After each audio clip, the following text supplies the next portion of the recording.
maintain legally required reserves equal to a prescribed percentage of its deposits. It then quantifies this by stating, under current regulations, the reserve requirement against most transaction accounts is 10%.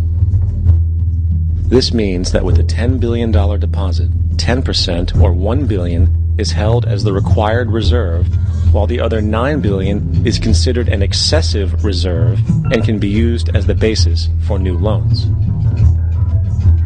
Now, it is logical to assume that this $9 billion is literally coming out of the existing $10 billion deposit. However, this is actually not the case. What really happens is that the $9 billion is simply created out of thin air on top of the existing $10 billion deposit. This is how the money supply is expanded. As stated in modern money mechanics, of course they, the banks, do not really pay out loans from the money they receive as deposits. If they did this, no additional money would be created. What they do when they make loans is to accept promissory notes, loan contracts, in exchange for credits, money, to the borrower's transaction accounts.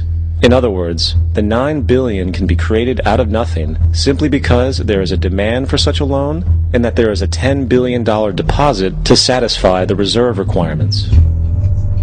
Now, let's assume that somebody walks into this bank and borrows the newly available $9 billion. They will then most likely take that money and deposit it into their own bank account. The process then repeats, for that deposit becomes part of the bank's reserves.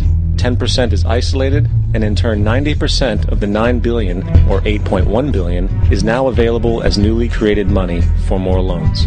And, of course, that 8.1 can be loaned out and redeposited, creating an additional 7.2 billion to 6.5 billion to 5.9 billion, etc.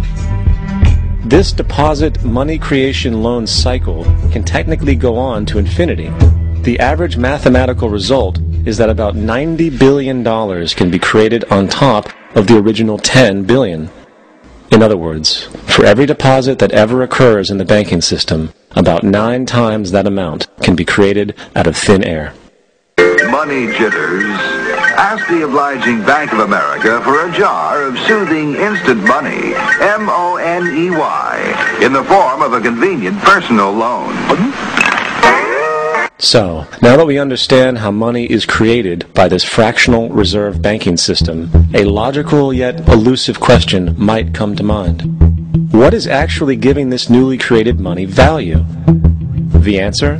The money that already exists. The new money essentially steals value from the existing money supply. For the total pool of money is being increased irrespective to demand for goods and services. And as supply and demand finds equilibrium, prices rise, diminishing the purchasing power of each individual dollar. This is generally referred to as inflation, and inflation is essentially a hidden tax on the public.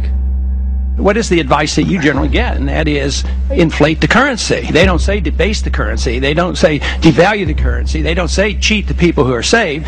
They say lower the interest rates. The real deception is when we distort the value of money. When we create money out of thin air, we have no savings, and yet there's so-called capital. So my question boils down to this. How in the world can we expect to solve the problems of inflation, that is, the increase in the supply of money, with more inflation? Of course, it can't. The fractional reserve system of monetary expansion is inherently inflationary. For the act of expanding the money supply, without there being a proportional expansion of goods and services in the economy, will always debase a currency. In fact, a quick glance at the historical values of the US dollar versus the money supply reflects this point definitively, for the inverse relationship is obvious. $1 in 1913 required $21.60 in 2007 to match value.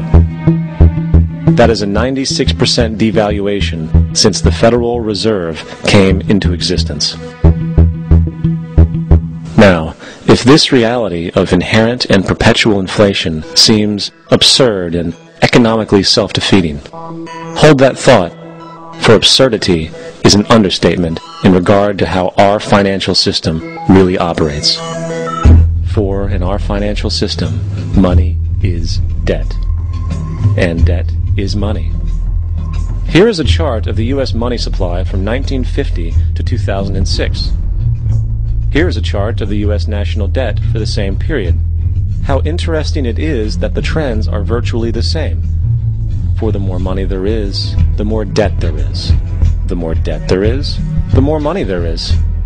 To put it a different way, every single dollar in your wallet is owed to somebody by somebody. For remember, the only way the money can come into existence is from loans. Therefore, if everyone in the country were able to pay off all debts, including the government, there would not be $1 in circulation.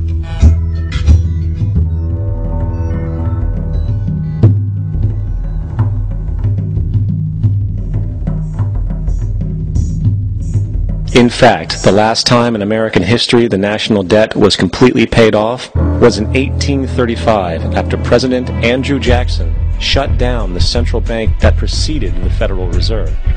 In fact, Jackson's entire political platform essentially revolved around his commitment to shut down the central bank, stating at one point, "The bold efforts the present bank has made to control the government are but premonitions of the fate that awaits the American people should they be deluded into a perpetuation of this institution or the establishment of another like it."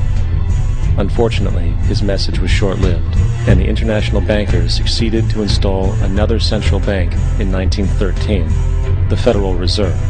And as long as this institution exists, perpetual debt is guaranteed. Now, so far we have discussed the reality that money is created out of debt through loans. These loans are based on a bank's reserves, and reserves are derived from deposits. And through this fractional reserve system, any one deposit can create 9 times its original value, in turn debasing the existing money supply, raising prices in society.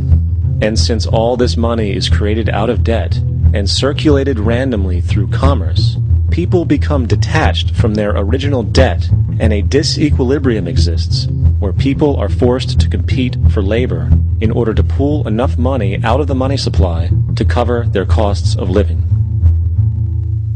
As dysfunctional and backwards as all of this might seem, there is still one thing we have omitted from this equation. And it is this element of the structure which reveals the truly fraudulent nature of the system itself: the application of interest. When the government borrows money from the Fed, or when a person borrows money from a bank, it almost always has to be paid back with accrued interest. In other words, almost every single dollar that exists must be eventually returned to a bank with interest paid as well. But if all money is borrowed from the central bank and is expanded by commercial banks through loans, only what would be referred to as the principal is being created in the money supply. So then, where is the money to cover all of the interest that is charged? Nowhere.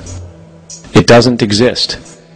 The ramifications of this are staggering, for the amount of money owed back to the banks will always exceed the amount of money that is available in circulation. This is why inflation is a constant in the economy, for new money is always needed to help cover the perpetual deficit built into the system, caused by the need to pay the interest. What this also means is that mathematically, defaults and bankruptcy are literally built into the system, and there will always be poor pockets of society that get the short end of the stick. An analogy would be a game of musical chairs, for once the music stops, somebody is left out to dry. And that's the point. It invariably transfers true wealth from the individual to the banks. For if you are unable to pay for your mortgage, they will take your property. This is particularly enraging when you realize that not only is such a default inevitable due to the fractional reserve practice, but also because of the fact that the money that the bank loaned to you didn't even legally exist in the first place. In 1969, there was a Minnesota court case involving a man named Jerome Daly, who was challenging the foreclosure of his home by the bank which provided the loan to purchase it. His argument was that the mortgage contract required both parties, being he and the bank, each put up a legitimate form of property for the exchange.